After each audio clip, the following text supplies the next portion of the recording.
I just saw a conversation that Dangote refinery is about to start their, fuel production officially, and that queues are going to be off the streets and the filling stations in Nigeria, which it's a good thing. Before we get into that part, now we've seen a sample of what the Dangote fuel looks like, the refined one, and it's truly refined, because people are saying, why is the fuel looking like this? Now let's watch this video. Alright, when I first saw this, I was wondering, is this not water? This looks exactly like water. But what made me, believe a bit was because of what I saw on the wall. There was a drawing on the wall, which I'm going to adjust this video for you guys to see properly. I was like, okay, maybe yes. But this looks like water, doesn't it? That drawing on the wall, you guys can see it there. That was why I felt like, okay, maybe truly this is it. But I'm like, this thing is just looking like water.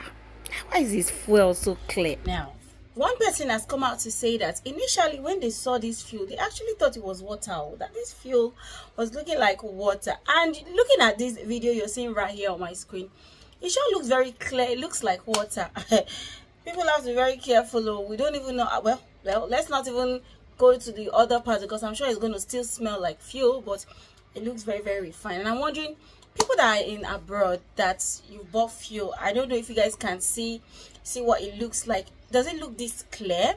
Because maybe that is the standard that Dangote is trying to push to us, okay, trying to push the abroad standard. Some people are even saying that is this fuel going to work well? Are you sure it will work well? Are you sure it's going to function properly? Are you sure it's not going to make people car break down, because of the way it's looking different from the normal way we know fuel to look like in Nigeria, which I'm going to be putting on my screen to compare both of them for you guys right now. Anyway, please leave your thoughts in the comment section with me, and also let me know how your foil, those are in the diaspora, how it looks. Is it this clear the way this Dangote fuel is looking? Now Dangote himself and is one of his child, and they've come outside to tell us more about this Dangote fuel that is going to start being all over, and we're going to won't face this lack of fuel in Nigeria. I think this is the beginning of good things. This September, maybe September upward, is going to be a good one for this country. We hope so. Anyway, let's listen to what they have to say, and I'll be back. Hello, good morning, Ayo, good morning. I'm not sure who's in studio, Dr. Reuben, Rufai, I'm not sure who's in there. But of course, it's another momentous occasion. We're here live at the Dangote refinery and petrochemical complex. Of course, first time in 28 years, we are having a petrol PMS, premium motor spirits, being produced in Nigeria. And with me, of course, I have the president himself of the Dangote group, as well as Fatima Dangote and Mr. Edwin Devakoma. These are very familiar faces, of course, but we're quite pressed for time. So I just want to ask, let's just capture your sentiment on what this moment represents for you as a group. I know a lot of work is happening. You've had a colorful few months, last few months, but let's talk about what this represents. Of course, you're holding the very liquid gold right now.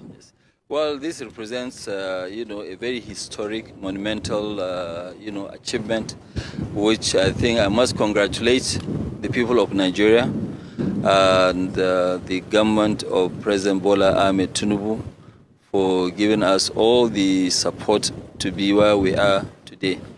This achievement, really, you are right, in the last 28 years, we haven't really had this sort of achievement, but you can see that even there are some videos of 1974 which we have fuel queues, and those fuel queues that are still here. This will eliminate all fuel queues in Nigeria. This will improve the health of everybody. This will also make sure that there is consistent supply to the market. It will also bring the real demand of PMS, no paper transaction. It will also help to make sure that it corrects this distortion of the naira, bring stability to the naira, bring growth and development and prosperity. So we want to thank Nigerians for being behind us to be where we are today. But this is a very historic moment.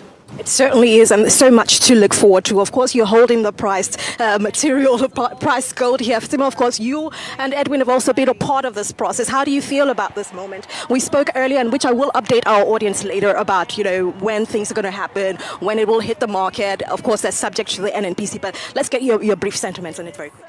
Well, history has been made. We're really excited, and we're glad and happy to be part of this history and the ones making the history. Is an exciting time for us, and I'm sure it's an exciting time for the whole of Nigeria as well. So we're really excited to be here today to witness this history being made.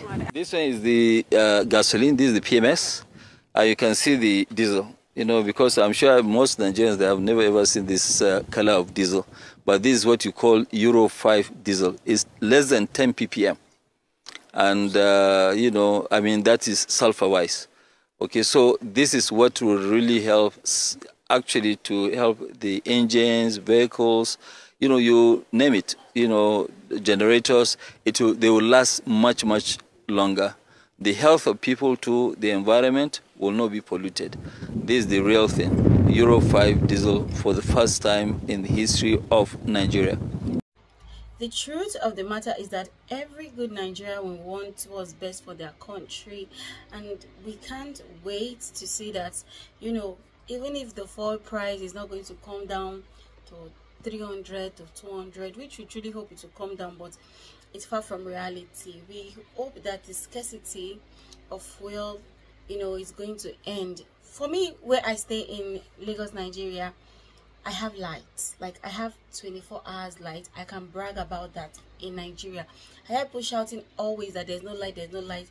Yeah, in Lagos where I stay, I have 24 hours light. So my reason for getting a fuel will be probably when I want to fuel, you know, other things, okay, or just keep a reserve in my generator, which, you know, but I mean, it will be a good one when there's no scarcity, and maybe the transportation cost is going to come down, because recently I went out, and where I would normally pay a lesser amount, the price of fuel, of the transportation, pardon me, went up a bit. And I was saying, you can imagine, this is what scarcity costs, and when the price of fuel is unnecessarily high, especially those who go to buy from the black market. And I'm hearing this conversation of them saying, oh, because of those that are buying black market and reselling, that they should make fuel price higher. Because when you take fuel price higher, the prices of commodities and every other thing in Nigeria will go higher. And salaries are not increasing. Anyway, guys, just had to bring this update for you guys. Please feel free to leave your thoughts in the comment section, and I'll see you in my next video. Bye for now.